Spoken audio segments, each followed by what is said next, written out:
Fred here, welcome back to the Gear Obsession channel. In this episode, we will be taking a look at the RAYOVAC Sportsman LED lantern.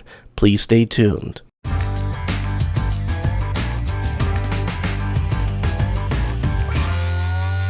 Now, I already have a favorite lantern. Now, this one is an Energizer lantern.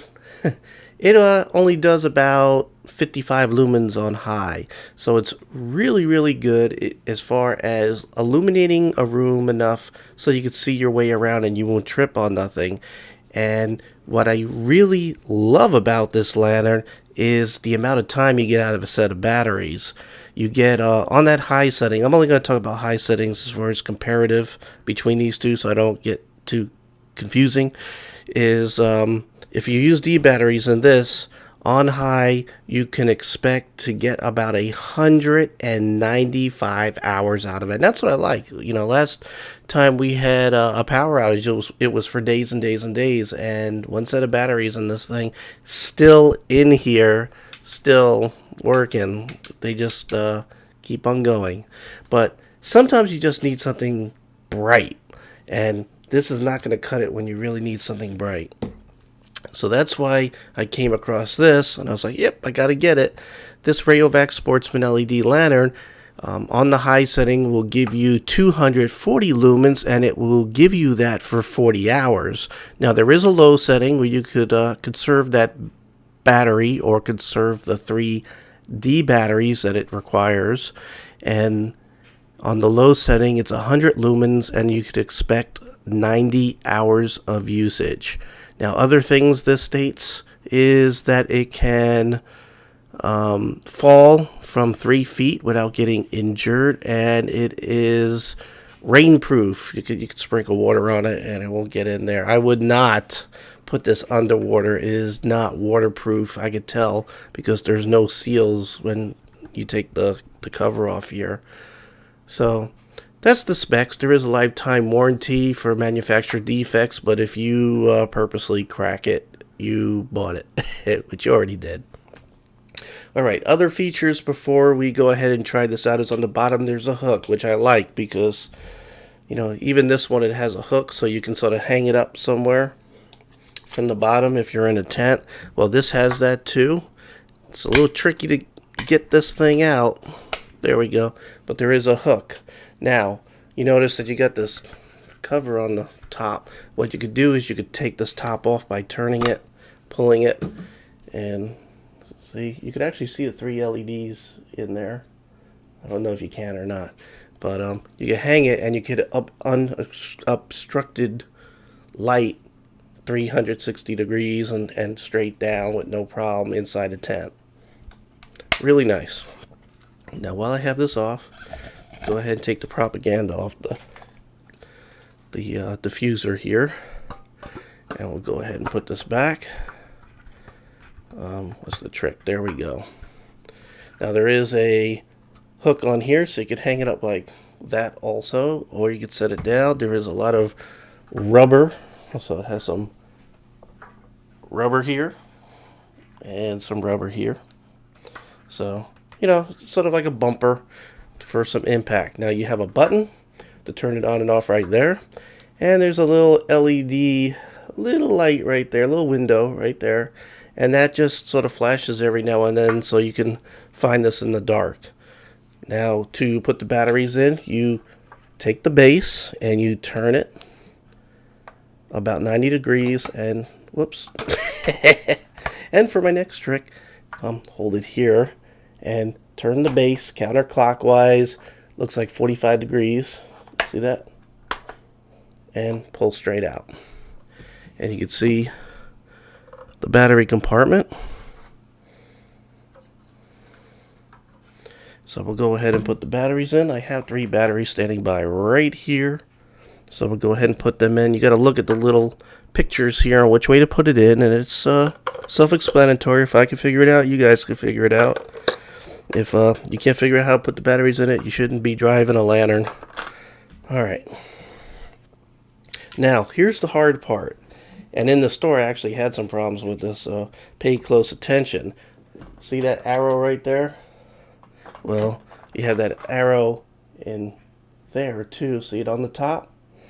You got to make sure you match up those arrows, because if you try to put it any other way, it's just not going to get on there. And turning it is not going to help either. You really got to match up those things. It's a little awkward. I'd say if there's anything I don't like about this, it is the fact that you have to match up these arrows. All right. So let's go ahead and get that matched up. And you can see now I'm going to go ahead and get stage fright here and mess it up. There we go. So there is a little bit of a tactile click once you finish turning it, just like that. So let's see if it works. Ooh, it's pretty bright. So let's see, that's bright. That's the low setting and off. Now let me see how I think there's a strobe setting too. And I didn't read the instructions, so maybe you gotta hold it. Let's see, I'll press and hold the button. There we go. So if you press and hold it, you get a strobe. Alright. Now I'm gonna leave this off and see if that light blinks in there or not. Yep, it sure does. Now it's kind of weird. The light is like up in there really good, so it's a little hard to see. I'm not sure if you'll be able to see it. There we go. You saw it? And what I'm gonna do is it's not quite dark out there yet, so for me it's probably going to be about an hour for the next scene because it's still light outside, and once I could get it dark in here, we'll see how it looks. Okay, it's finally dark enough to go ahead and test out the light. I'm going to go ahead and turn it on and just set it up here and hit the light. Bang! Alright, well, you got a backlight situation going on here, so I'm going to go ahead and place it up here. And you can see it's actually bright enough to be able to videotape, which is pretty impressive. I can maybe set it right here. Let's see, get it out of the camera view. You could do that scary thing. Let's see. Well, that's sort of that's scary. Alright, so you can see it's pretty freaking bright. It's lighting up the whole room. Let's go ahead and put it back here. You could sort of see the whole room all lit up. Not bad. Now just to do a comparison, you can see how light this is, which is 240 lumens. I'll turn this off and I'll show you just 55 lumens.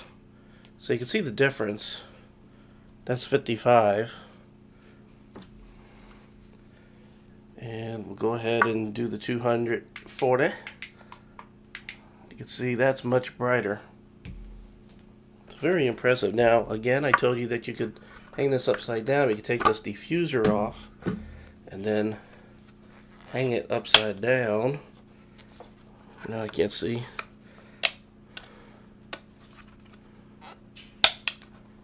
Again, this hook, this is another thing I'm having an issue with, is how hard it is to get this little hook out the bottom.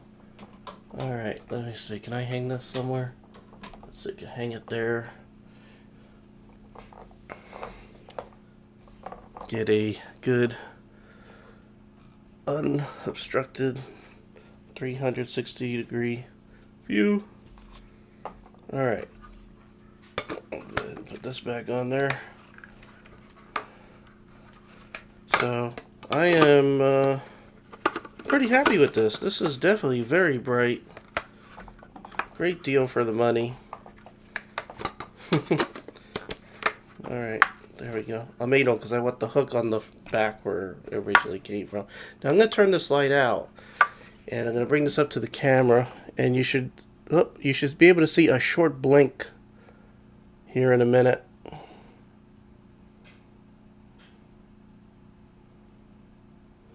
Or maybe not. Oh, you saw it. It was sort of in the up on the top, but there was a slight blink. So that tries to, if it's pitch black out there, it could sort of help you find it. So let me go ahead and get the lights back on and we'll be right back. So what do you think? It is pretty bright. They do have a version that's called the RAYOVAC Sportsman Extreme that does 300 lumen. Of course, it costs a little more. This costs about $25, somewhere between $25 and $30, depending on where you get it. Now, as far as a rating is concerned, if you look up on Amazon and other places online, you're going to find 4 to 4.5 out of 5 stars, which would equate to 8 or 9 out of 10. I'm going to give it 8 out of 10. 8 out of 10. And let me tell you where it loses some points.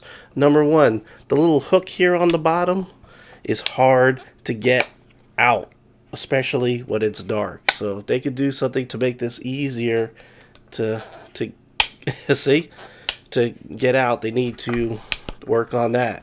Number two, the little find me in the dark light is not very bright, which is fine. I'm sure that you want to conserve batteries, but the LED is not lined up with the hole in the front. It's sort of up a little bit, so you actually can see it when you're looking at it at an angle this way a lot better than when you're looking at it straight.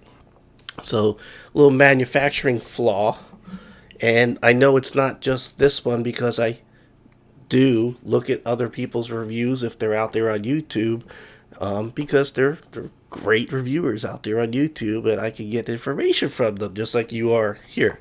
So I noticed that other people are complaining about the same thing. And the last thing is it's not waterproof like dunk underwater. Like this guy here can handle, like a foot underwater or 3 feet underwater, something like that. And it's cheaper. This was like $15.